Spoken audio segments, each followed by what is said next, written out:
kama kutiba 'alal ladzina min qablikum la'allakum tattaqun. Alhamdulillah pada sore hari ini saya bisa bertatap muka dengan teman-teman RTIK Kabupaten Bojonegoro dalam kondisi sehat walafiat. Sholawat dan salam semoga tetap tercurahkan kepada junjungan kita Nabi besar Muhammad Rasulullah Shallallahu Alaihi Wasallam yang telah memberikan pencerahan dengan ad-dinul Islam.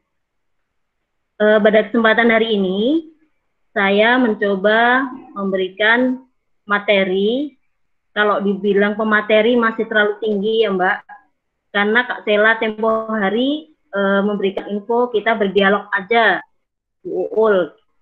Kalau berdialog saya kira teman-teman semuanya siap gitu ya. Tapi kalau saya memberikan materi, kayaknya saya kok sudah terlalu paham gitu. Padahal kita sama-sama saling belajar membaca kondisi lingkungan. Pada sore hari ini, sengaja saya membuat sebuah tema, yaitu menggali potensi diri dengan berniaga di tengah wabah COVID-19. Teman-teman, sahabat muda, semuanya muda nih ya, meskipun umurnya ada yang sudah di atas 40 seperti saya, tapi semangatnya harus muda. Jadi saya panggil sahabat muda aja semuanya. Pada kondisi seperti ini, kita langsung saja, semua se-Indonesia, bahkan sedunia, merasakan betapa khawatirnya. Jadi ada rasa takut, kemudian ada rasa khawatir, kemudian juga rasa kehilangan, ya, kehilangan sesuatu yang biasa kita aktif sehari-hari kemudian tidak seperti biasanya. Nah, ini sebuah kondisi psikologis yang tidak bisa diremehkan. Artinya tidak semua kalangan baik muda, tua maupun anak-anak itu mampu menghadapi ini dengan segala sesuatunya yang siap ya. Mentalnya belum tentu semuanya siap. Baik itu pejabat, baik itu anak-anak sekolah, ibu-ibu rumah tangga maupun teman-teman muda yang menjadi pengusaha. Kondisi seperti ini sebetulnya Allah sudah memberikan wanti-wanti. Jadi di dalam Al-Quran Allah sudah memberikan semacam petunjuk ya. Kalian wahai manusia, saya coba, saya uji dengan ketakutan kelaparan, kemudian ketakutan tidak bisa survive, tidak bisa menghadapi keadaan dengan rasa yang sangat takut yang begitu dalam. Nah, ini bagaimana sebagai umat muslimah dalam pas bulan Ramadan ini untuk bisa tetap survive meskipun kondisinya tidak memungkinkan, tapi kita selalu berusaha untuk bagaimana itu bisa kita hadapi bersama-sama. Nah, ini saya coba kupas. Yang pertama, kita sebagai manusia normal yang sudah diberi bekal oleh orang tua kita, yaitu bekal pendidikan, entah teman-teman ini pendidikannya sampai sarjana S1, S2, ataupun hanya sebatas SMA, SMP. Selama kita menjalani pendidikan, kita sudah diberi modal oleh guru-guru kita ya. Jadi, keimanan nomor 1, ketakwaan. Pondasi pertama adalah iman. Ketika iman ini sudah menancap di dalam dada, baik setelah diucapkan, kemudian diimplementasikan ke dalam kehidupan sehari-hari, tentu ada semacam dorongan yang kuat ketika ada ujian itu datang. Nah, semuanya tergantung masing-masing individu. Cuman ketika kita sudah berinteraksi dengan lingkungan, maka kita harus segera bisa memberikan solusi terhadap diri kita sendiri. Ketika ada COVID datang bulan Maret dulu, bahkan bulan Januari, itu kita sudah merasakan ada sesuatu yang, wah jangan-jangan ini pekerjaanku gimana ini nanti. Itu pasti sudah ada, Bapak Ibu ataupun anak-anak kita sudah merasakan itu. Nah, sebagai orang beriman, maka kita tentu akan menggantungkan semuanya kepada Allah, gitu ya. Ketetapan Allah itu adalah esa, tidak ada yang bisa menandingi. Dan kita selalu berpositif thinking, bahwasanya Allah itu memberikan cobaan, pasti ada sesuatu yang bisa memberikan kabar gembira terhadap manusia. Nah, ini. Kemudian yang kedua, kita harus tetap bersyukur. Ketika cobaan itu datang, kita tetap bersyukur sebagaimana tahun-tahun yang kemarin kita sudah menikmati berbagai kemudahan ya, fasilitas apapun sudah kita nikmati.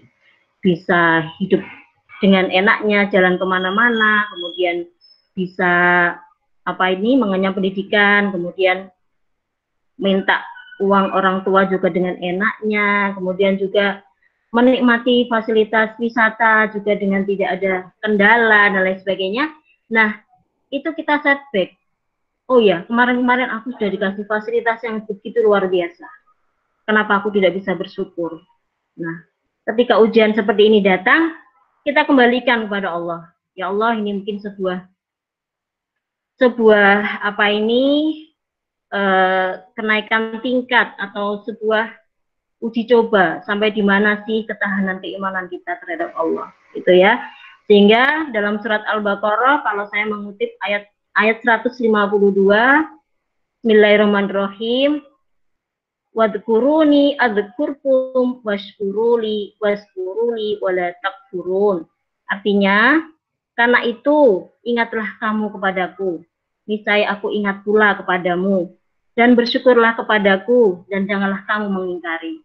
Nah, jikalau COVID-19 ini masih terus berjalan atau belum juga reda, dan semakin hari semakin banyak yang terkapar, kita semakin harus tetap waspada, ya. Sahabat muda, tetap waspada. Jangan terus karena kita, wah saya juga nggak apa-apa ini, ketika aku keluar nggak pakai masker juga sehat-sehat aja, itu sampai rumah coba ngabuburit ke sana kemari gitu ya. Jangan, karena memang wabah ini sudah sangat berbahaya. Meskipun kita tidak sebagai seorang dokter ya, tidak bersentuhan dengan medis, sudah jelas-jelas yang terkapar, ada yang tanpa gejala dan ada yang langsung bergejala. Yang tanpa gejala nggak ada panas, dingin, nggak ada tenggorokan, nggak bisa minum, nggak bisa makan. Semuanya sepertinya wajar-wajar saja. Tiba-tiba ketika ada tes, ternyata positif. Nah, seperti itu. Nah, ini sebagai kewaspadaan. Kemudian rasa syukur kita lagi, ketika kita sudah bersyukur, maka semua himbauan pemerintah yang terkait dengan COVID-19 ini juga harus kita ikuti gitu ya.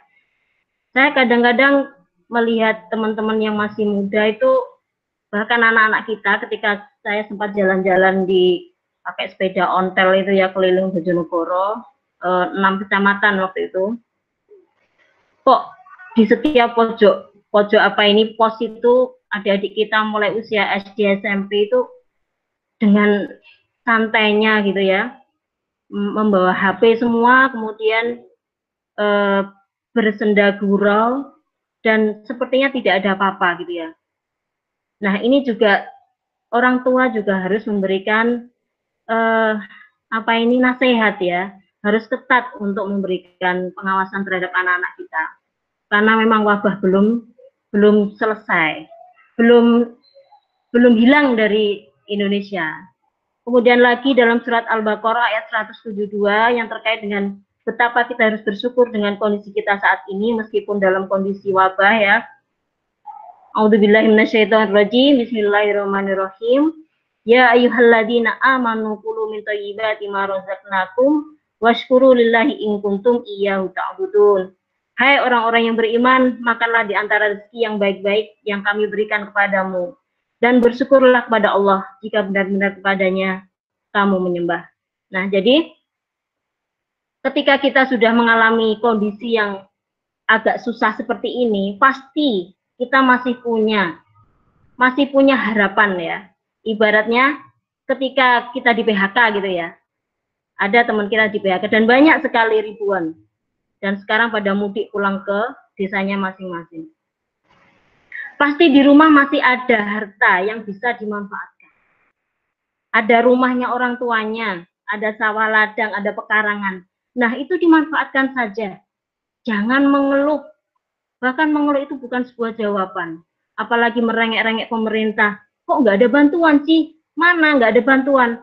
Nah, ini sebuah mentality yang kurang apik atau kurang elok. Sebagai generasi muda, ayolah, potensi yang ada di diri kalian itu dimaksimalkan. Semuanya punya HP, punya gadget ya. Nah, coba ikut memasarkan barang-barang yang ada di gadget itu. Dan banyak sekali itu ya. Apa ini yang bisa dimanfaatkan? Tidak perlu modal, hanya perlu apa sih komunikasi. Nah, jadi akan saya terangkan nanti apa sih trik bagaimana kita bisa survive ketika ada pandemi seperti ini.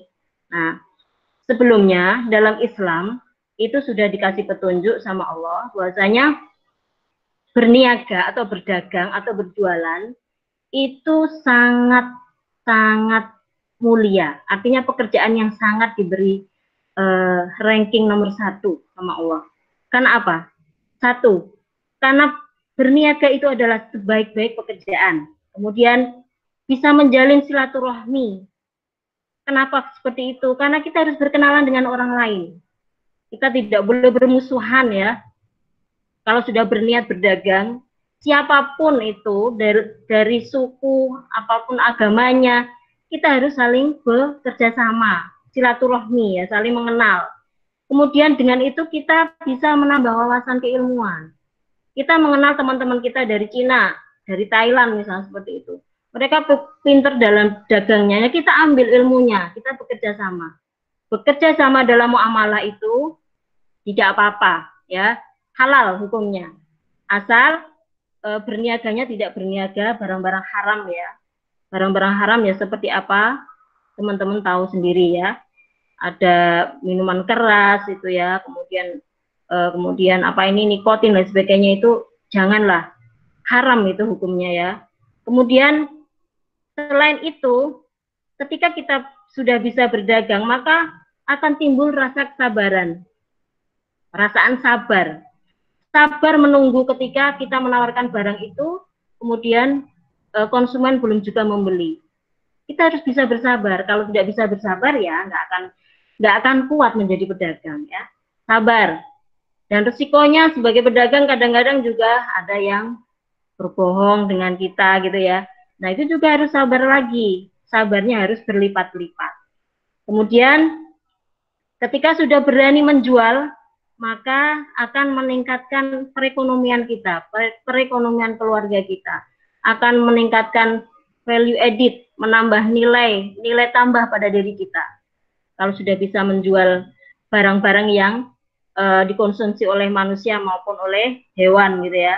Kemudian juga memberikan keberkahan ketika kita sudah berani untuk menjual atau berdagang, maka ada keberkahan. Jadi berkah itu nggak terus banyaknya laba ya teman-teman ya. Berkah itu ketika kita sudah memberikan harta kita, bisa berbagi dengan orang lain, meskipun dengan keluarga sendiri, itu sebuah keberkahan. Kalau baru dimakan dirinya sendiri juga berkah sih, sudah berkah itu, minimal bisa menghidupi diri sendiri. Nah itu prinsipnya, jangan terus karena belum laba banyak lah aku jualan lipstik sama bedak ini loh sudah 2 tahun Bu, tapi kok yo sedikit ya labanya. Karena dihitung secara nominal. Jadi kita berdagang jangan terlalu dihitung secara nominal ya. Meskipun dalam keuangan ada sih neraca rugi laba, tapi jangan terlalu nemen ya. Allah ya juga nggak suka terlalu nemen-nemen mencatat itu ya. Jadi ada keberkahan. Kemudian berniaga itu juga merupakan pekerjaan yang halal ya, seperti dalam surat Al-Baqarah ayat 275. Bismillahirrahmanirrahim. Alladzina ya'kuluna riba la yakumuna illa kama yakumul ladzi yatakhabbathu syaitanu minal masti. Dzalika bi annahum qalu innamal bai'u mislur riba wa halallahu al-bai'a wa harramar riba Wa man ja'ahu mau'izatum mir rabbih fantaha falahu ma salafa wa amruhu ilallah wa man 'ada fa ulaika ashabun nari hum fiha khalidun. Orang-orang yang makan atau mengambil riba tidak dapat berdiri melainkan seperti berdirinya orang yang kemasukan setan lantaran tekanan atau penyakit gila. Alhamdulillah ya. Jadi riba itu kan sesuatu yang ditambah-tambah gitu loh. Keadaan mereka yang demikian itu adalah disebabkan mereka berkata atau berpendapat, sesungguhnya jual beli itu sama dengan riba, padahal Allah telah menghalalkan jual beli dan mengharamkan riba. Orang-orang yang telah sampai kepadanya larangan dari Tuhannya lalu terus berhenti dari mengambil riba, maka baginya apa yang telah diambilnya dahulu sebelum datang larangan dan urusannya terserah kepada Allah. Orang yang kembali mengambil riba, maka orang itu adalah penghuni-penghuni neraka. Mereka kekal di dalamnya. Nah, ini kalau sudah terkait dengan riba, kita kadang-kadang kalau terdesak gitu kan, ada bank cicil itu minjemin gitu ya. Wes Mbak, kalau butuh modal nih loh, gampang sekali. Di online juga ada. Mau butuh dana 500 juta, cuman apa ini modal KTP dan KK itu ya, banyak sekali berseliweran ya. Jangan teman-teman, jangan ikuti seperti itu. Karena itu nanti akan menjebak seluruh keluarga jenengan. Semuanya akan dihubungi keluarganya, akhirnya harta kita habis. Gitu ya. Kemudian yang terakhir, dengan berdagang kita akan mendapatkan atau mempunyai ladang pahala. Kenapa seperti itu? Ketika kita sudah mempunyai pendapatan, maka tentu saja kita tidak akan lupa yang namanya zakat, infak, sedekah. Nah, tanpa itu rezeki kita juga tidak akan barokah ya, tidak akan berkah. Nah, itu teman-teman ya. Kemudian yang terakhir, gimana sih cara kita berdagang agar sukses gitu ya? Kalau menurut pengamatan saya, selama berpengalaman sekian tahun berjualan, jadi kalau kita ingin sukses, maka kita harus berkreativitas, punya kreativitas ya. Kemudian punya inovatif, kemudian harus berkolaborasi, kemudian juga harus pintar berkomunikasi. Kalau teman-teman pendiam, kemudian nggak bisa ngomong, seperti sales-sales gitu ya, kita sudah punya media yang sangat jitu dengan gadget ya. Kita bisa nulis, hai guys, nih aku punya baju nih, bagus sekali, cocok untuk musim panas maupun dingin, nah seperti itu. Itu kalau pintar komunikasi, kalau enggak juga ditulis saja. Atau karena kita bisa berkolaborasi dengan teman-teman kita, berkolaborasi itu bekerja sama ya dengan teman. Nah, teman kita yang cerewet, kita ajak, kamu masarkan bujuku iki loh, nanti adalah sharing fee untuk kamu gitu. Bener nih, iya. Nah, akhirnya teman kita yang kenes itu tadi memberikan apa ini paparannya atau menawarkan dagangan temannya tadi dengan gaya-gaya yang kekinian. Nah, itu sangat bagus sekali. Saya suka adik-adik kita atau anak-anak muda sekarang yang bisa menawarkan dagangannya dengan cara-cara yang lebih kreatif ya. Asal tidak mengundang kontroversi sara ya. Jangan sampai ketika menawarkan baju renang misalnya gitu, nggak pakai baju dulu baru dipakai baju renangnya. Naudzubillah, jangan seperti itu ya. Jadi ada etika ketika kita berdagang sebagai seorang muslimah, itu etika-etika yang bisa dicontoh oleh orang lain ya, tentu yang tidak menyimpang agama kita gitu ya.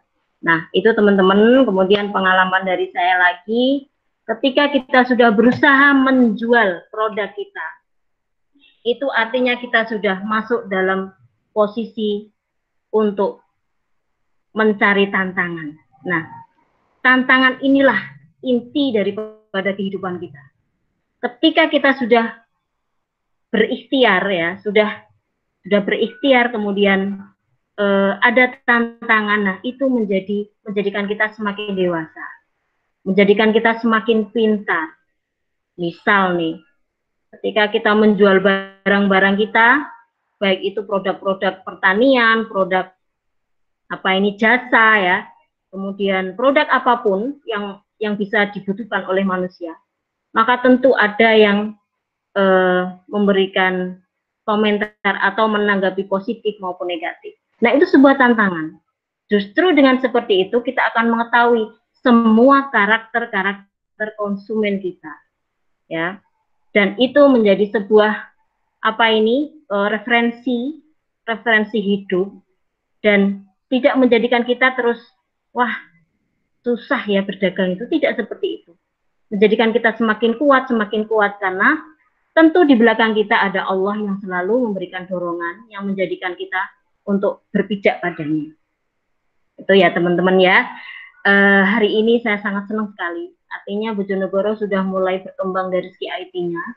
Saya berharap Mas Sela, Kak Sela, dan kawan-kawan ini nanti bisa mengundang teman-teman kita yang sudah berani berdagang dengan segala tantangannya, kemudian men-sharekan atau memberikan pengalamannya di online, karena kita selama pandemi ini kita nggak bisa ya seperti normalnya. Artinya kita sudah harus mengikuti perubahan. Nah, perubahan ini adalah di dunia digital ini.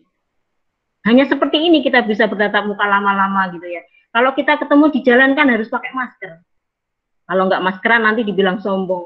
Sombong banget iki anek wabah kok nggak maskeran, seperti itu ya.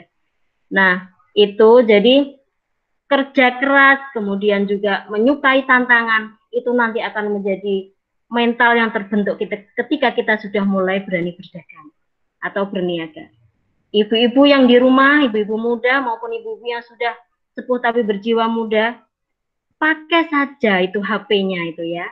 Maaf ya, ayah, abah, papa, saya pakai HP ini tidak untuk mainan. Kadang-kadang suami kita itu kan sewot ya, HP nenek kapan masaknya gitu ya. Nah, saya bukan mainan nih, lagi chat temanku katanya mau pesen lombok, pesen cabai, pesen berambang. Nggak apa-apa. Justru ini yang membuat kita ini bisa survive, bisa bertahan. Dan bapak-bapak juga nggak boleh kalah ya. Kalau selama ini bapak kerja misalnya PNS pagi, kerja pulang sore, kemudian ini di rumah aja ya. Ya jangan kalah dengan ibunya. Pekarangannya dipaculin, ya kemudian cari bibit. Nah nanti yang seneng kan juga ibunya juga. Jadi kita mulai bisa menikmati hari-hari yang tidak biasa kita nikmati dan harus kita biasakan. Entah sampai kapan ini nanti akan selesai atau akan hilang wabah ini. Yang jelas inilah kenyataan, gitu ya. Inilah kenyataan yang diberikan Allah kepada kita untuk bisa menghadapi secara tegar. Tentu ketegaran itu tidak mudah. Ada proses menuju ke sana. Maka ketika kita sudah berani menghadapi semuanya ini, maka jadikanlah itu sebuah pembelajaran. Kalau sudah menjadi pembelajaran, tentu kita akan belajar terus, beradaptasi terus. Tidak boleh membatasi kreativitas ya. Ketika sudah pandemi gini, harus makin kreatif. Tidak boleh terus terbatas gitu ya, merasa terbatas. Sebetulnya pikiran kita ini kan kadang-kadang diblocking oleh diri kita sendiri ya. Waduh, aku gak bisa bergerak, ini lockdown. Dari kata-kata itu aja loh, aku udah di lockdown. Ini nanti akan berpengaruh terhadap sikap dan perilaku kita loh, secara tidak sadar.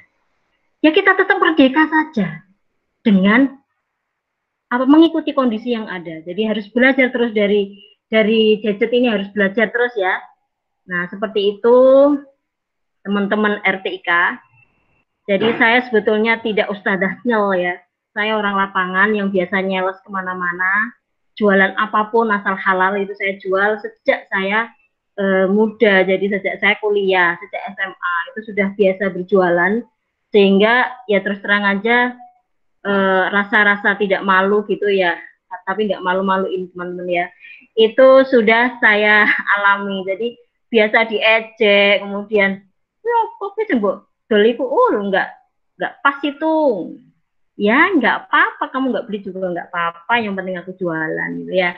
Nah ini harus kita biasakan. Karena satu-satunya jalan, bukan menurut saya ini ya untuk kondisi saat ini, satu-satunya jalan kalau kita tidak punya kreativitas, tidak berkolaborasi dengan yang lain ya, maka kita juga akan ditinggal oleh zaman itu sendiri. Saya kira itu bisa nanti diteruskan dialog ya Mbak Sri Aprilia. Terima kasih sekali, semoga ada manfaatnya. Dari saya seperti ini cukup dulu ya Mbak April, nanti diteruskan dialog mungkin. Terima kasih.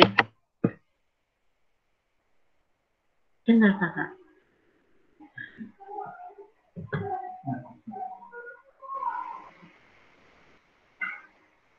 Halo. Ya. Oke, terima kasih Bu atas pemberian materi hari ini. Bagi teman-teman yang mau bertanya atau mau sharing dengan narasumber Bu Husna. Bu Uul. Bu Uul. Iya, bisa di-unmute mic-nya, silakan. Bu Husna. Iya, monggo. Bagi teman-teman yang mau sharing. Monggo silakan di-unmute atau bisa melalui WC juga bisa. Bu? Iya. Gini, ketika berjualan, itu kan masih ada naik turunnya. Nah, itu pas jualan kita turun, itu kan pasti rasa semangatnya itu kan pasti juga turun. Biasanya Bu. Nah, itu bagaimana sih caranya agar walaupun jualan kita sedang turun, tapi kita tuh tetap semangat dan tetap gimana ya, punya kreativitas buat jualan lagi. Tetap move on ya. Dari ya. Ini Mbak April juga jualan kan? Suka jualan juga ya? Ya. Iya dulu. Dulu sekarang? Jadi sekarang gini. enggak. Jadi ketika kita sudah memutuskan untuk menjadi entrepreneur, usaha gitu ya, kemudian omset kita turun, nah namanya omset itu bisa turun naik Mbak, bisa turun naik, itu harus bisa dihadapi. Justru ketika omset kita turun, inilah saat kita memberikan evaluasi diri. Kenapa sih kok turun iniku permintaanku? Apakah permintaan konsumen? Apakah ada yang kurang ketika kita mempromosikan produk itu? Ada yang kurang sempurna atau sainganku semakin banyak? Kalau sudah saingan semakin banyak, kita ini kalau sudah berdagang itu bebas loh Mbak. Kita bisa memilih barang, tidak harus itu saja. Jadi itu tadi kolaborasinya itu tadi harus diciptakan. Kolaborasi itu membuat sebuah kerjasama dengan orang lain yang bisa beda. Jadi misalnya jenengan jualan produk listrik gitu ya, kemudian temannya jualan bedaknya gitu ya. Nah itu digabung, kemudian bikin promosi sedemikian rupa dengan cara-cara yang lebih menarik kekinian. Nah ini tentu ada ilmunya. Nah nanti bisa nih FTIK ini mendatangkan cara sales promotion yang bagus itu bagaimana. Nanti bisa itu ahli-ahlinya didatangkan. Mumpung saat ini nih teman-teman tak kasih tahu ya. Mumpung saat ini ahli-ahlinya itu pada di rumah gitu ya. Pada di rumah. Yang pinter nulis juga di rumah, yang pinter nyeles juga di rumah ya. Direktur-direktur itu pada di rumah semuanya. Dan mereka siap memberikan ilmunya. Bahkan pejabat-pejabat tinggi loh pada di rumah. Mereka bisa kita ajak untuk berkolaborasi gitu ya. Justru dengan pandemi COVID-19 ini menyadarkan hampir sedunia itu betapa pentingnya kita saling bekerja sama. Ini menyadarkan semuanya dan banyak yang kembali kepada Allah gitu ya. Meskipun mereka tidak langsung masuk Islam gitu ya, tapi keakuratan ya, kemudian keaslian atau kebenaran Al-Quran ini justru akan semakin nyata ketika ada COVID ini. Teman-teman setuju nggak? Iya kan? Ya, itu Mbak April. Jadi kita nggak boleh terus ikut turun ya semangatnya, tetap harus bisa bertahan, gitu ya. harus bisa bertahan. Justru kualitas seorang pedagang itu dinilai ketika kita bertahannya itu. Ketika bertahannya itulah, kalau masih zona nyaman ya siapa yang nggak bisa senang-senang aja. Tapi ketika turun itu baru kok tetap bertahan yo, hari itu kok tetap happy-happy aja ya, padahal barangnya loh sudah nggak laku. Nah, sambil kita menata hati, menata mental kita ini, kita mencari kolaborasi atau membuat kreativitas yang lebih bagus lagi. Itu Mbak April. Oke. Berarti kalau pas turun itu juga melatih untuk kolaborasi gitu ya Bu ya? Iya, harus punya evaluasi diri, kemudian buat kreativitas. Jadi contoh aja ya, contoh botol aqua dulu, botol aqua itu kan sangat ini ya, kalau kalau nggak aqua gitu nggak minum gitu ya. Nah sekarang semakin banyak modifikasi minuman itu, dikasih jus kopi, apalagi coklat, kemudian ditaruh di botol, kemudian ada gambar yang menarik. Nah, itu sebuah kreativitas ya, sebuah kreativitas. Seperti itu kira-kira Mbak, ada gambaran ya. Kalau Mbaknya jualan baju ya, nah selama ini hanya dipamerkan baju-bajunya saja. Pakai aja baju itu di pantai, kemudian jalan-jalan ke sekolah, antarin anak. Nah, sambil memamerkan bajunya di foto, di video. Nah, seperti itu. Sehingga orang yang melihat itu terbawa perasaannya. Jadi, ketika kita menjual produk itu harus membawa perasaan, harus ke hati, Mbak ya. Misalnya aku ditawarin seperti itu, oh kok aku tertarik ya, itu ya enggak. Nah, jadi seperti itu. Berarti ada sesuatu yang kita tampilkan beda gitu Mbak. Gimana juga, Mbak? Juga harus dari hati ya Bu. Ya, semuanya harus dengan hati sih Mbak. Terus gini lagi Bu, misalnya saya kan juga misalnya ya, saya jualan lipstik, pasti ada teman yang juga jualan lipstik. Nah itu kan tentu penghasilannya beda kan. Misalnya teman saya lebih tinggi, nah itu saya misalnya iri gitu, itu boleh nggak sih Bu? Iri? Oh lah kalau itu, jadi gini ya, seorang pengusaha itu harus punya jiwa lapang dada. Kalau sudah punya jiwa lapang dada, kemudian suka berteman, itu baru sukses Mbak. Jadi persaingan itu biasa, persaingan itu sangat biasa. Bahkan kita kalau nggak ada persaingan, maka kita tidak akan bisa membuat lompatan-lompatan ya. Harus bersaing mestinya. Nah, bersaingnya itu dengan sehat. Kalau kita fokus pada teman kita dengan ngiri tadi, yang nggak akan bisa jalan lari cepat, Mbak. Ya bahkan di tempat, jalan aja enggak. Di tempat, kan fokusnya ke temannya tadi. Kok temanku bisa kayak gitu ya? Kok bisa kayak gitu ya? Nah, itu sudah penyakit hati ya. Jadi penyakit hati ini sangat berbahaya. Bahkan memang dalam dunia bisnis ini yang menjadikan negara-negara berkembang itu kurang cepat majunya itu ya karena penyakit hati ini. Misal saja ini ya, ketika kita sudah mendapatkan proyek gitu ya, proyek, kemudian dengan cara yang jujur gitu ya, kemudian teman kita dengan cara tidak jujur. Nah, ini yang dapat yang tidak jujur. Nah, seperti itu yang membuat kita itu semangatnya down. Padahal tidak. Kita kembalikan saja pada Allah, ya. Kita kembalikan bahwa semua yang sudah kita jalankan dengan usaha maksimal, kemudian pada titik akhirnya tidak bisa sesuai dengan yang harapan kita, maka itu sebuah ketentuan Allah. Pasti ada sesuatu di balik itu yang akan nanti juga dikasih sama Allah. Karena rezeki itu tidak lari kemana, katanya seperti itu ya. Kata Allah kan itu. Tiap manusia itu punya rezekinya masing-masing. Dia tidak akan diambil, tidak akan mati istilahnya, tidak akan meninggal sebelum rezekinya dikasihkan semuanya. Nah, rezeki itu tidak hanya berupa harta benda, jadi bisa berupa kesehatan, suami yang juga menyenangkan, istri menyenangkan, anak-anak yang sangat pintar-pintar, kemudian teman-teman yang berbaik hati semuanya, bisa berkolaborasi, itu juga sebuah rezeki.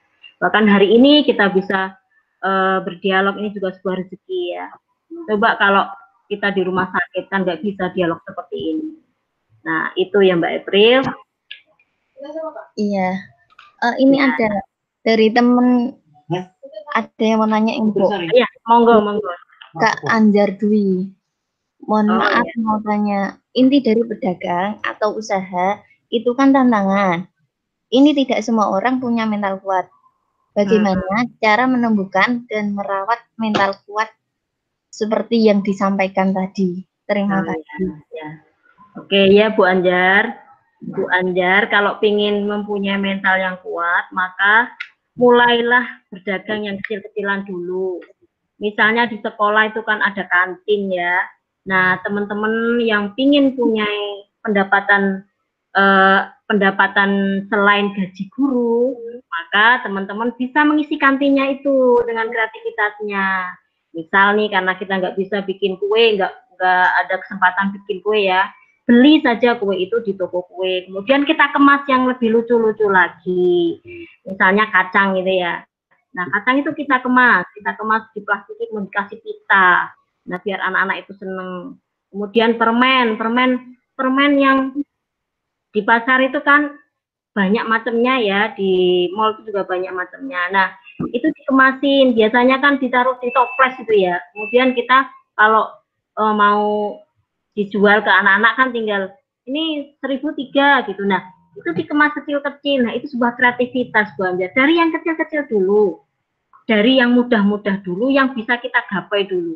Nanti lama-lama akan membentuk itu, akan terbentuk. Wah, kalau seperti ini, kenapa aku cuma berjualan di satu kantin? Gimana kalau aku bernegosiasi dengan temanku di sekolah lain untuk menjualkan produkku yang ini di situ. Nah, tentu ada sharing fee ya. Mungkin labanya dibagi 70-30 seperti itu. Nah, ini menjadi kreativitas kita menjadi semakin banyak. Kreativitas mengelola keuangan, kreativitas memodifikasi produk, kreativitas berkomunikasi dan lain sebagainya. Nanti kita tidak akan sempat untuk beriri dengki gitu, Mbak, Bu Anjar. Jadi membentuk mental itu jangan terlalu dianggap muluk gitu ya. Waduh, harus jualan. Jangan, yang kecil-kecil dulu aja. Bikin donat misalnya, bikin donat taruh di sekolah. Untuk incep-incep teman-temannya semuanya dikasih. Ayo buat donat dari ini. Kalau sudah, yo oke donatmu ya wes aku bisa tak gawe yo, yang kecil-kecil gini ya, dengan murah gitu ya, dengan harga yang terjangkau oleh anak-anak. Nah, ketika sudah dinikmati enak, akhirnya lama kelamaan Saman akan berpikir kenapa saya harus membuat donat saja, kenapa tidak barang yang lain juga. Gitu ya Bu Anjar ya. Kalau tidak dicoba, jadi berdagang itu harus mencoba. Kalau hanya dibayang-bayangkan, maka ya tidak akan kesampaian itu yang namanya mental untuk menjadi seorang pedagang yang tangguh. Bukan berarti saya pedagang tangguh ya, saya juga baru belajar. Gitu Mbak. Oke, terima kasih Bu. Terus ini ada dari Kang Zin Samin. Mantap motivasinya untuk UMKM. Dari Kang Zen, Bu. Oh, nggih, matur suwun, nggih. Mungkin dari teman-teman yang mau sharing atau mau tanya, monggo. Barangkali Kak Sela, monggo Kak. Oke, kok tahu ya Kak Sela mau tanya kamu? Iya dong. Ya ini saya di tempat beliau nih bersebelahan ya. Ya pengen tanya juga sharing-sharing beliau ya. Pengalaman beliau kan perlu di-sharing juga ke teman-teman, pengalaman hidup terutama. Cerita ada ya, pengalaman awal berbisnis itu kan kemungkinan ide bisnis ada yang kepepet, ada yang butuhan, ada dan bagaimana mulainya dulu sebagai seorang wanita ini. Nah, Monggo ya. Jadi ketika kepepet gitu kita baru jualan gitu ya Kak ya. Iya. Iya memang kalau sudah kepepet itu ya teman-teman itu menjadi pembuka pintu rezeki yang lain. Nah, jadi kayak seperti ini ya, ini kan COVID-19 ini kan bikin semuanya kepepet. Ya. Saya melihat semua status teman-teman ibu-ibu rumah tangga, kemudian juga para pejabat bahkan yang sudah PNS pun membuka lapak. Yang mau merica tidak usah ke toko, nggak usah ke warung, cukup order saya cat langsung tak bawa ke rumah. Nah seperti itu.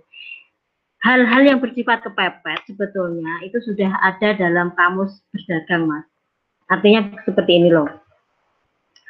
Ketika kita ini sudah tidak punya uang istilahnya ya, tidak punya uang sama sekali, maka apa sih masa kita harus minta-minta?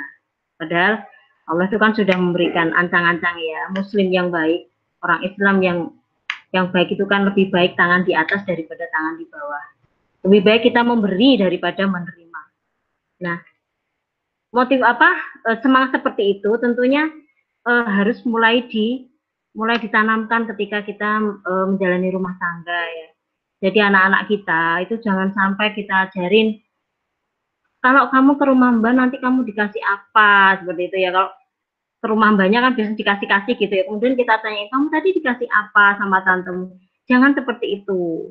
Jadi kita kembalikan atau kita balik pertanyaannya. Kalau mau ke rumah nenek, adik mau bawa apa untuk nenek? Kalau ke rumah tante, adik mau bawa apa?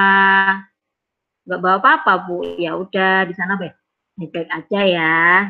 Kami tak jajan dan lain sebagainya. Nah, seperti itu kita tanamkan mulai dari keluarga sehingga nanti hal-hal yang bersifat kepepet itu tidak ada lagi. Kalaupun ada dan itu menjadikan ladang untuk kita terus berjualan itu malah bagus. Jadi bagus-bagus saja hal-hal yang bersifat kepepet itu. Tapi kalau kepepet pas pinjem kepepet gitu ya, kepepet pinjem ibu atau bapak gitu ya.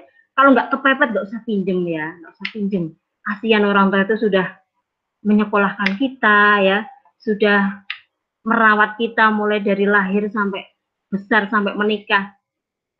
Besar-besar sudah dewasa sudah punya anak masih pinjem gitu ya. Ya orang tua sih boleh-boleh aja, bahkan orang tua itu kadang ini malah merantak kemana-mana ini nggak apa-apa ya Kak Sela ya. Bahkan kadang-kadang orang tua itu berkorban apapun untuk anak. Janganlah, jangan seperti itu. Seorang yang punya jiwa wirausaha atau entrepreneur itu selalu mempunyai jiwa yang mandiri, tidak menggantungkan atau meminta-minta orang lain. Meminta untuk memberikan motivasi sih nggak apa-apa. Tapi kalau sudah meminta harta gitu ya, itu sesuatu yang kita harus gengsi gitu ya. Apalagi pinjam nggak balik-balik. Nah ini malah menutup rezeki kita. Kalau bisa berusaha apa yang kita punya itu yang kita kembangkan gitu ya Mbak ya. Jadi apa yang kita punya itu yang kita kembangkan. Dan Allah pasti tahu itu. Oh ini makhluk saya ini, makhlukku ini yang mau berusaha dengan mandiri, dengan akal pikirannya, karena tidak ingin menggantungkan orang lain, pasti aku bantu. Ya seperti itu, Kak Sela. Ya, itu ya, inspirasi seperti itu. Jadi kadang ide bisnis itu dimulai dari kepepet ya.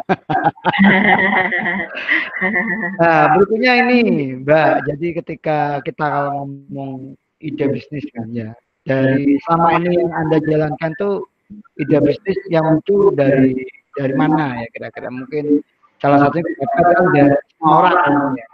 Tapi kalau yang lain misalnya, adakah ide bisnis?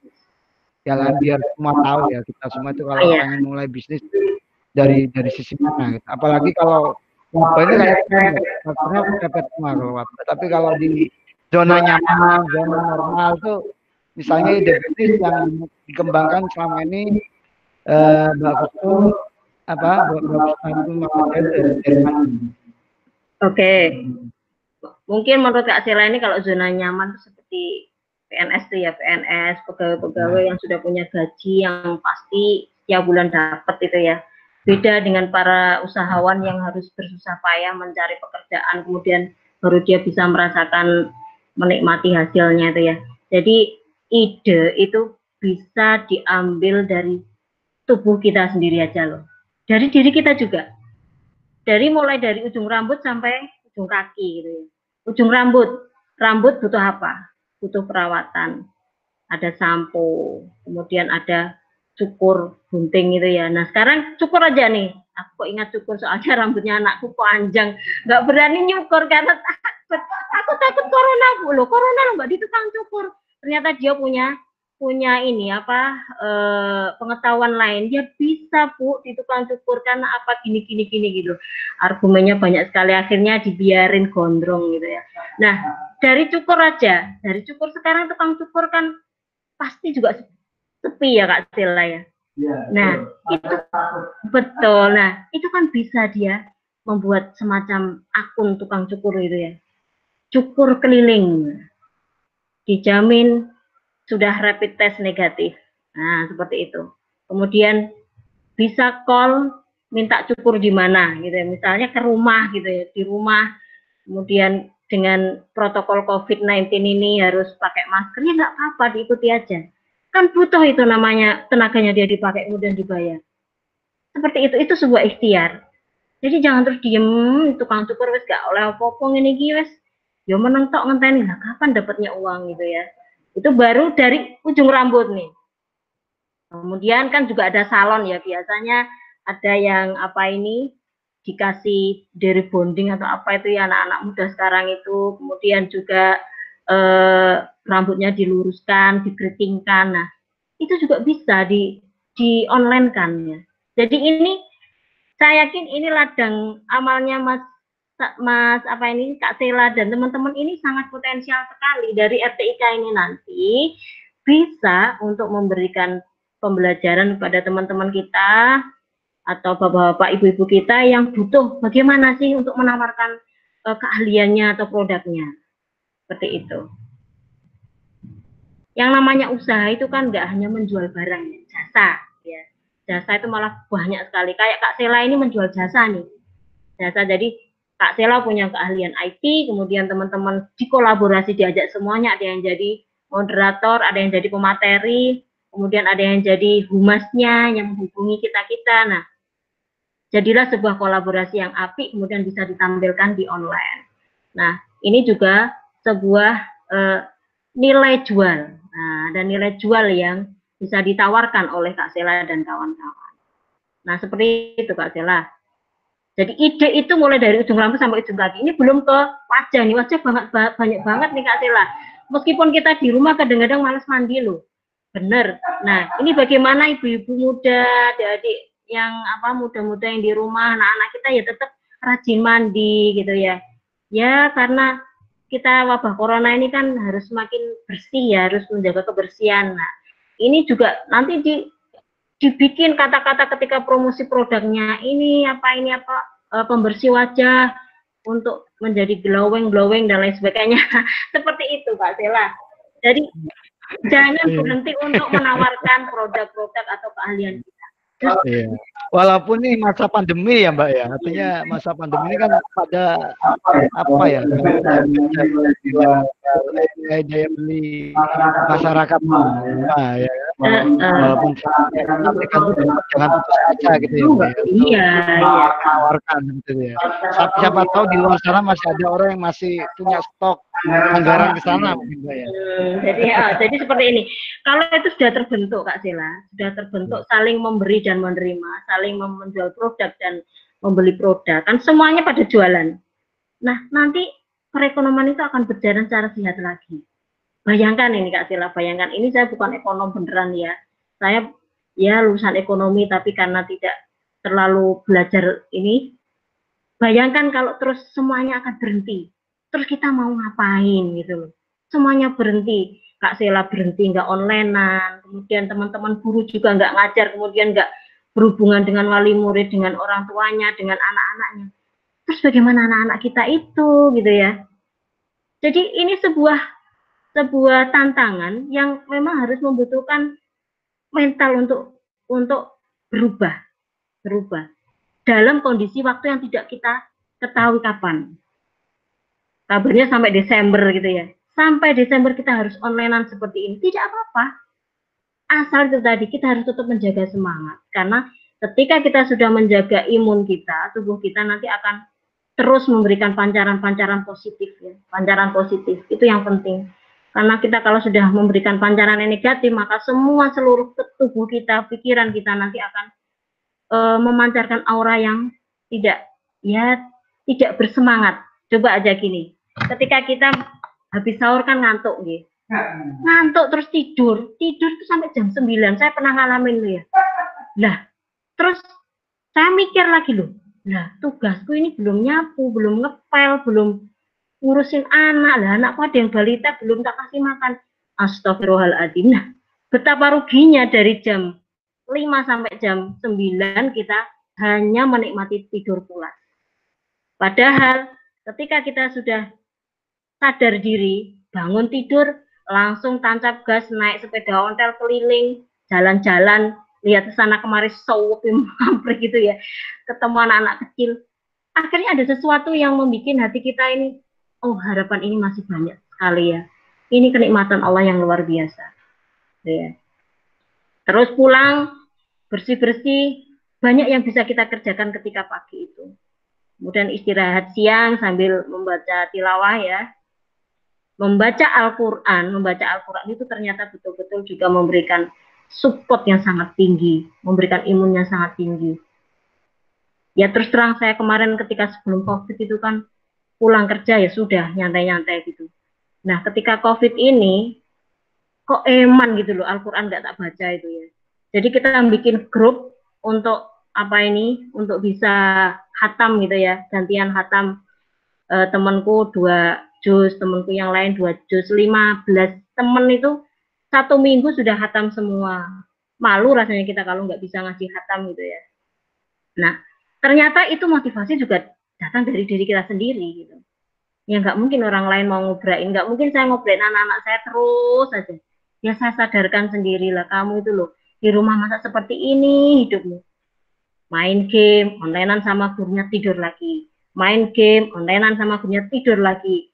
Nanti tiba-tiba berbuka, sahur gitu, sudah. Habis itu ngaji, tidur lagi. Nah seperti ini terus, masa seperti ini terus. Akhirnya kita motivasi, ayo ini ibu punya pekerjaan, bantulah, ayo bantu. Nanti adik nanti akan bisa mendapatkan ilmunya, nanti ketika sudah besar akan mendapatkan pengalaman ketika belajar bersama dengan ibu sama abah gitu ya. Ya kita juga harus bersabar. Memang kesabaran ini nomor 1 ya ibu bapak ya, teman-teman anak-anak muda, sabar. Sabar itu adalah tingkatan profesional yang paling tinggi. Jadi semua orang yang sukses itu dimulai dari kesabaran. Para ahli, para apa ini yang punya karya-karya besar itu ya, Aristoteles dan sebagainya, itu mereka orang-orang sabar. Orang-orang yang sabar, mencoba terus beribu-ribu kali. Nah, saat ini anak-anak milenial ini harus berani terus mencoba. Jangan cepat puas ya. RTIK jangan cepat puas cuman ini aja. Terus lagi bikin sesuatu yang baru lagi. Sampai termaksimalkan dan memberikan banyak kader-kader yang bisa meniru teman-teman ya. Karena memang eranya ini era digital. Jadi ini eranya jenengan milenial semuanya ini ya.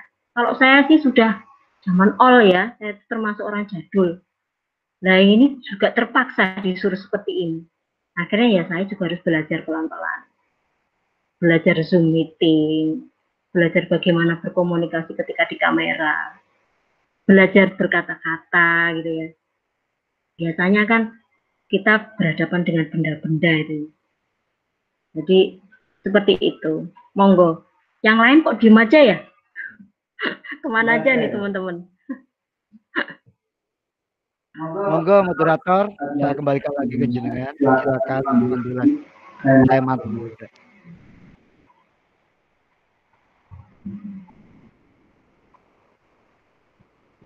Monggo. Adakah yang ingin memberikan tanggapan? Kalau kata-kata saya ada yang kurang pas, bisa loh saling membetulkan. Halo, Mbak April. Ya, halo. Saya nyambung ya, Bu. Ya. Jadi tetap berkreativitas dan juga tetap sabar. Iya, harus sabar. Harus sabar untuk terus mencoba. Terus kan apa ya? Tetap rasa apa ya? Rasa mengeluh itu kan tetap ada, Bu. Di saat pandemi seperti saat ini. Kan nggak kayak biasanya gitu. Oke, ya. Jadi gini Mbak, kalau kita mulai sudah tidak move on lagi ya, biasanya keluhan-keluhan itu akan muncul ya.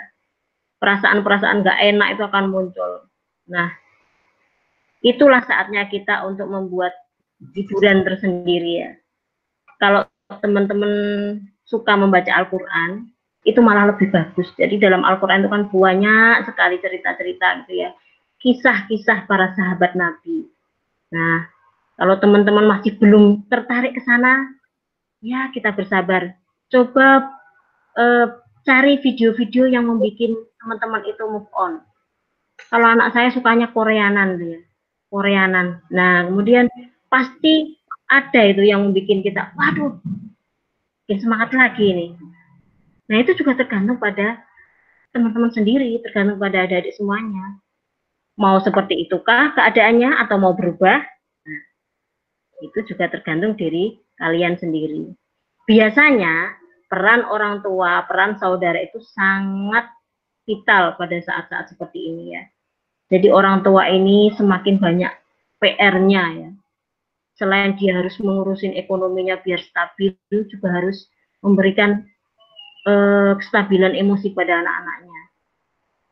Jadi jangan sampai orang tuanya sudah kondisi seperti ini, kemudian naik hitam, emosinya tinggi. Nah, saya dengar juga di pengadilan agama semakin tinggi tingkat perceraian atau tingkat apa ini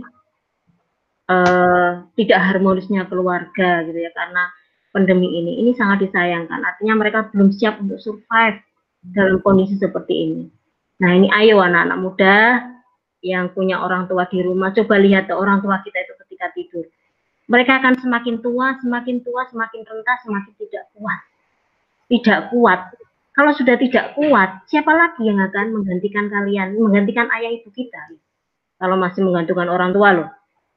Kalau dengan suami kita semakin hari juga semakin tua. Jadi semakin lemah.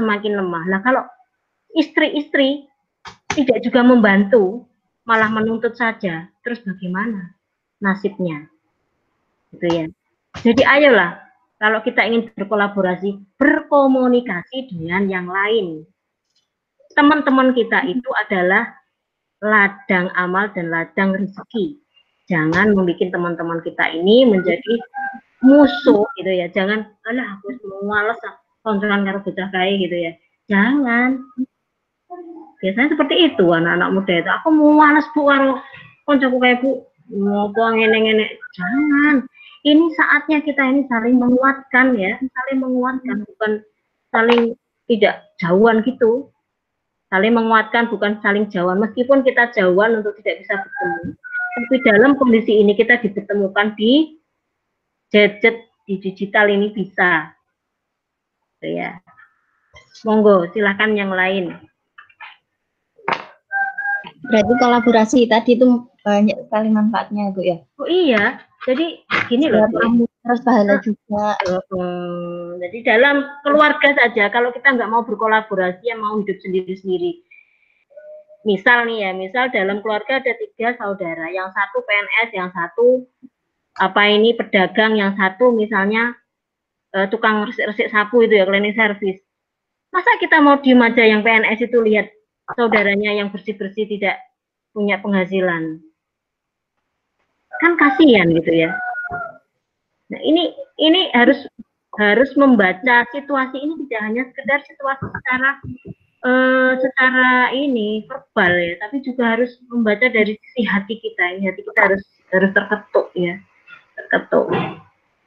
Bagaimana tetangga kita yang tidak punya kerjaan itu ya kita cari tahu siapa yang nggak punya kerjaan yo, terus fokusin bantu ya. Nah, kalau kita sudah mampu, artinya, alah orang tua aku masih bisa sih ngasih makan, ngasih minum, ngasih sangu. Terus sekarang lihat tuh teman-temanmu yang ada di yang tidak punya, tetangga kita yang nggak punya. Masihkah kita akan tetap mengeluh? Gitu ya. Inilah inti bersyukur. Nah, inti bersyukur seperti itu. Ketika kita akan selalu bersyukur terhadap nikmat Allah, maka akan selalu ditambah kenikmatan itu oleh Allah. Seperti itu. Ada lagi? Ya, mungkin dari teman-teman yang mau tanya atau sharing, monggo.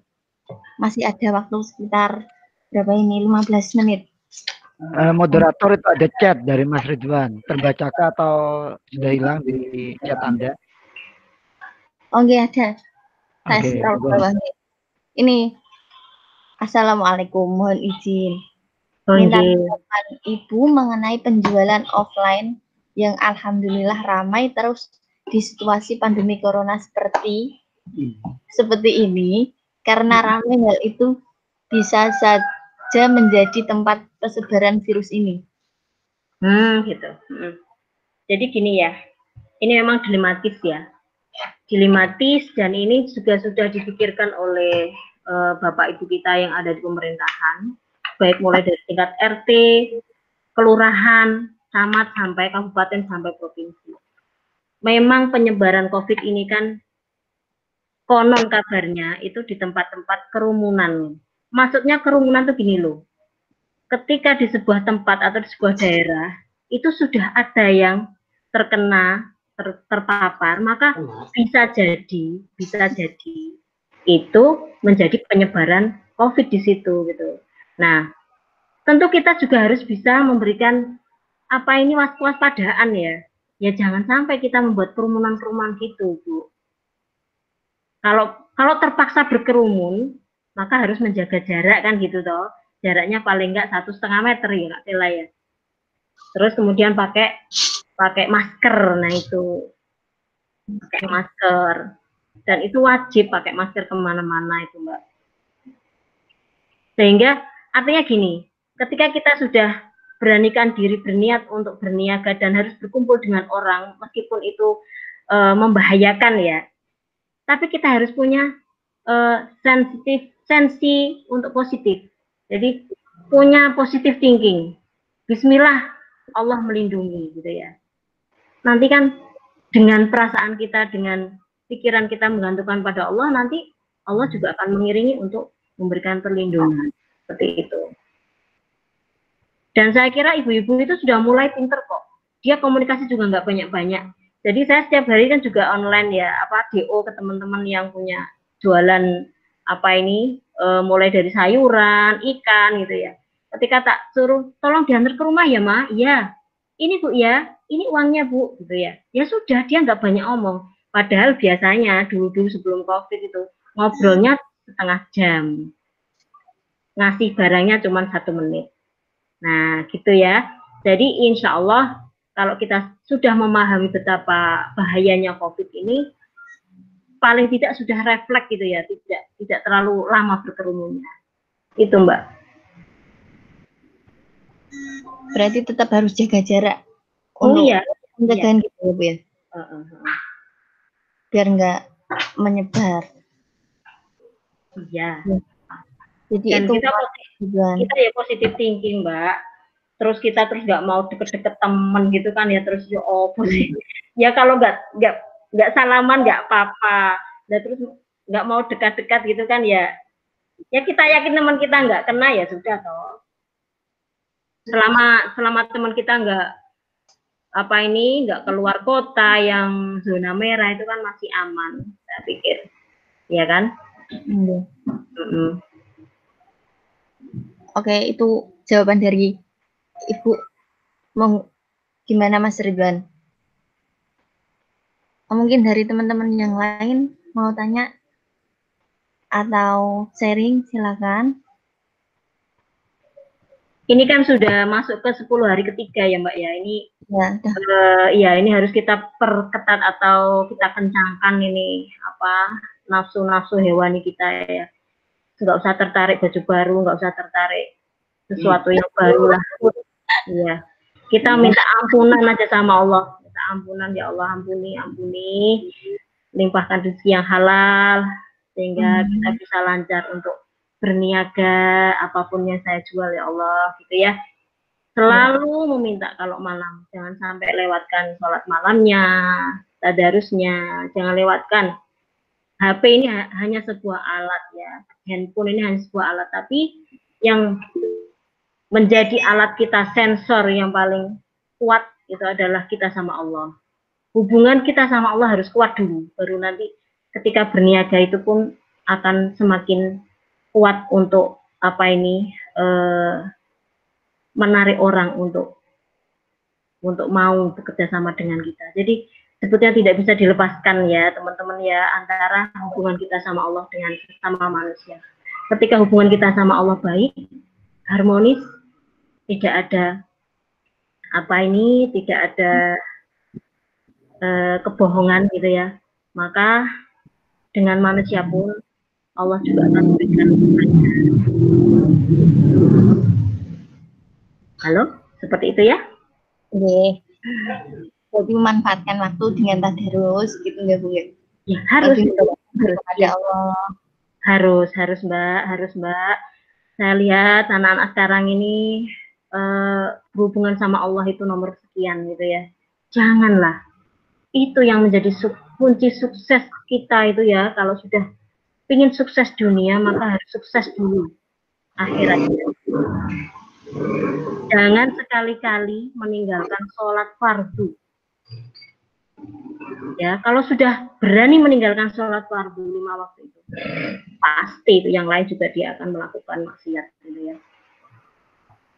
Maksiat itu kan banyak sekali Mbak. Maksiat itu bisa mulai dari hal-hal yang kecil. Ya, maksiat itu mulai dari pandangan mata yang tidak halal, kemudian juga ghibah itu kan juga masuk di ranah maksiat ya. Iri, dengki kayak gitu juga sesuatu yang meracuni kehidupan kita untuk tidak bisa dekat sama Allah gitu ya. Jadi kita mulai harus fokus, kalau mau fokus berdagang mah kita harus mulai lihat akun-akun dagangan di onlinean itu. Lihat semua, dipelajari teknik-teknik berdagang, cara-cara para pedagang yang sudah terkenal itu bagaimana sih cara menawarkan dagangannya. Artis-artis seperti siapa itu? Yang terkenal tuh Ayu Ting Ting, kemudian siapa lagi itu ya? Yang sering tak lihat. Yang pinter nyanyi itu siapa? Sabian. Itu mereka sudah mulai merambah teknik dagang itu harus seperti ini, harus seperti ini. Dia tuh juga berdagang loh, kan jualan nyanyinya itu ya. Dagang itu. Kemudian juga jualan produk lain, jilbab. Nah, itu lihat gayanya bagaimana, tatapan matanya bagaimana. Kemudian senyumnya bagaimana. Kalau orang berjualan tidak bisa senyum, ya cukup di online aja. Suaranya jadi perdengarkan. Halo ibu-ibu, ini wajan ini bagus sekali. Ini bisa dipakai bertahun-tahun, tidak bisa ganti juga nggak apa-apa. Nah, seperti itu nanti, ini wajan model apa sih? Nah, itu bagaimana bisa menarik perhatian. Jadi panca indera ini kita maksimalkan semuanya. Itu ya teman-teman ya. Jadi terima kasih Bu. Iya. Cukup lagi. Belum. Ibu Cepeng. Selamat datang Ibu. Komentar. Dari Ibu Cepeng itu. Berhubung ini waktunya sudah habis. Monggo Ibu, silakan ditutup. Sudah ditutup ini. Oke, ya. Terus gini Bu, imbauan dari Ibu tentang COVID menghadapi Hari Raya Idul Fitri. Imbauannya gimana? Monggo. Silakan. Ya teman-teman sahabat muda, ibu-ibu rumah tangga, adik-adik, semuanya ya, bapak-bapak yang saya hormati, meskipun dalam kondisi yang sangat memprihatinkan, jadi jangan kita terus putus dengan rahmat Allah. Rahmat Allah tidak akan putus terhadap manusia, hambanya, terutama kita sebagai umat Islam ya. Allah itu sangat sayang pada hambanya. Karena sayangnya ini, maka Allah memberikan ujian yang berupa wabah COVID-19. Dengan sayangnya Allah ini, marilah kita manfaatkan. Kita harus semakin dekat sama Allah, semakin dekat. Kalau sudah merasakan kedekatan kita sama Allah, maka kita akan merasakan betapa dolimnya selama ini. Ya, coba toh. Ketika malam-malam gitu ya, semuanya tertidur, kita bangun sendiri. Jadikan kita beda dengan orang lain. Ketika semuanya tidur, kita bangun sendiri. Ketika semuanya santai, kita kerja sendiri. Ketika kita sudah berani beda, maka Allah akan memberikan perhatian khusus terhadap kita. Ketika semuanya teman-teman punya baju baru, kemudian punya sepeda baru, yang mampu-mampu semuanya baru, beda aja. Kita nggak baru nggak apa-apa. Yang penting hati kita sudah berubah menjadi suci atau fitri. Sehingga kita akan bisa memaknai Idul Fitri itu adalah kembali kepada kesucian seperti bayi yang baru lahir. Nah, mari kita tatap masa depan kita ini. Masih banyak harapan seperti halnya Allah memberikan harapan, memberikan rahmatnya yang tiada putusnya. Mari kita manfaatkan kesempatan kita selagi masih punya nyawa sebelum dipanggil oleh Yang Kuasa. Kita manfaatkan sebaik-baiknya sehingga kita bisa bermanfaat untuk orang lain.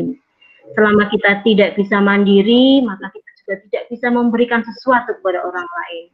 Seperti itu ya teman-teman ya. Anak-anak muda, bertahan ya, bertahan. Jangan mengumbar hawa nafsu untuk kepingin-kepingin. Kasihanilah orang tuamu. Orang tua kita ini sudah pingin membahagiakan putra-putranya sejak mulai lahir. Tapi ketika saat ini mulai semuanya prihatin, anak-anak juga harus ikut merasakan keprihatinan itu. Dengan cara apa? Dengan cara memahami. Semakin bisa memahami, semakin bisa tumbuh rasa ingin membantu. Ketika membantu, ada cobaan, akan semakin kuat mental kita. Dan itulah saatnya kita akan bangkit untuk menjadi pengusaha. Jangan malu, pengusaha itu adalah orang yang sangat mulia. Ya, entrepreneur, wirausahawan itu orang yang sangat mulia. Karena dia bisa kerja dengan keringatnya sendiri, bisa menikmati rasa jerih payahnya dan bisa membantu orang lain. Seperti itu. Terima kasih. Kalau ada kurang lebihnya mohon maaf. Billahi fi sabilil haq wastabiqul khairat. Assalamualaikum warahmatullahi wabarakatuh. Waalaikumsalam warahmatullahi wabarakatuh. Terima kasih. Jadi itu untuk acara ngabuburit hari ini. Saya selaku moderator Aprilia Sri Rizky dari Relanda Bojonegoro mengucapkan terima kasih, banyak-banyak terima kasih kepada narasumber kita Bu Kusnatul Mawadah yang telah memberikan materinya pada hari ini, dan juga terima kasih kepada teman-teman yang sudah menyaksikan dan mengikuti acara ngabuburit pada hari ini. Terima kasih. Saya mengucapkan